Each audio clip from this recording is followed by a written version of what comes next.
a daina kiwo irin na zirga-zirga yanki zuwa yanki?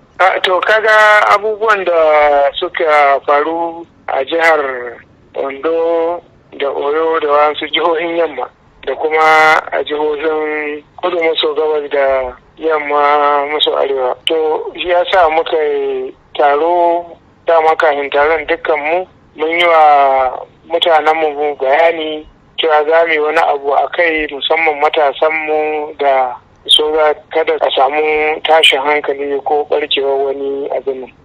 Kamar yadda muka ja hankalin cewa idan wani mutum ya je wani laifi to a ɗauke shi laifin ba kabilar shi ba ko kuma jinsin shi ko kuma yankin da ya fito kamar yadda aka yi a wasu jihohi na kudu maso yamma. So kuma mu ga cewa ma yawacen nan yanzu ai ba zai yiwu ba abinda damu ta san yin rugage da kuma yin wurin kiwon shanu da ruwa da yin madara wanda kowane jiha kuma za mu je mu sami gwamnatin tarayya akan wannan. To kuma muna ganin cewa ci gaba da yawacen ko a nan tsakaninmu to wani abu ne wanda zai iya haddasa fitina in ba yanzu ba gobe.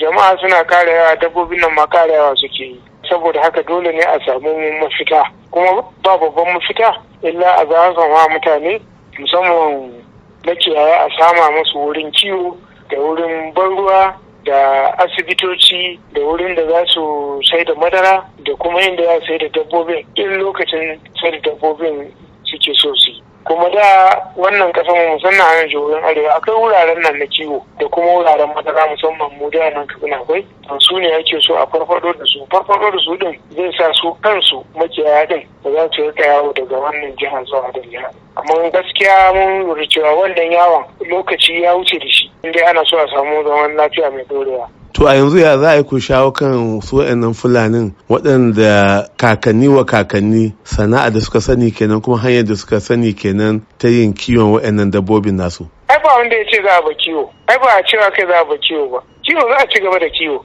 Sabbi ma masu kiwon za su shiga su kiwo. Yawacen daga ƙasa zuwa wata ƙasa shine ake so a rage a hana. Kuma ba ka iya hana shi sai ka bada abin da zai zaunar da makiyaya din wuri guda, saboda haka ba wanda ya hana kiwo ba kiwo na nan za a ci gaba da yin kiwo, sai dai za a samawa makiwata wurin kiwon da wurin ban ruwa da kamar da ya ce da wurin duk abin da zai tafiyar da rayuwarsu da makarantu da asibitoci. To wace hanya nake nufi za a bi domin a sha kansu su amince da wannan matsayin da kuka ɗauka wanda zamani ya kawo amma su kuma mutanen karkara ne sun riga sun saba da wannan yawace-yawacen da ƙasa da ƙasa? To za a yi amfani da ƙungiyoyinsu da ƙungiyoyin manoma da kuma su gani a ƙasa. Ai muhimmin abin idan suka gani wani ya yi kuma an samu nasara to kowa ma zai shigo. Dan su kansu fitinar da ke cikin dajin da rashin zaman lafiya ai masu hankali a cikin su ya dame su ma suna son wani tsari wanda zai ba kowa zaman lafiya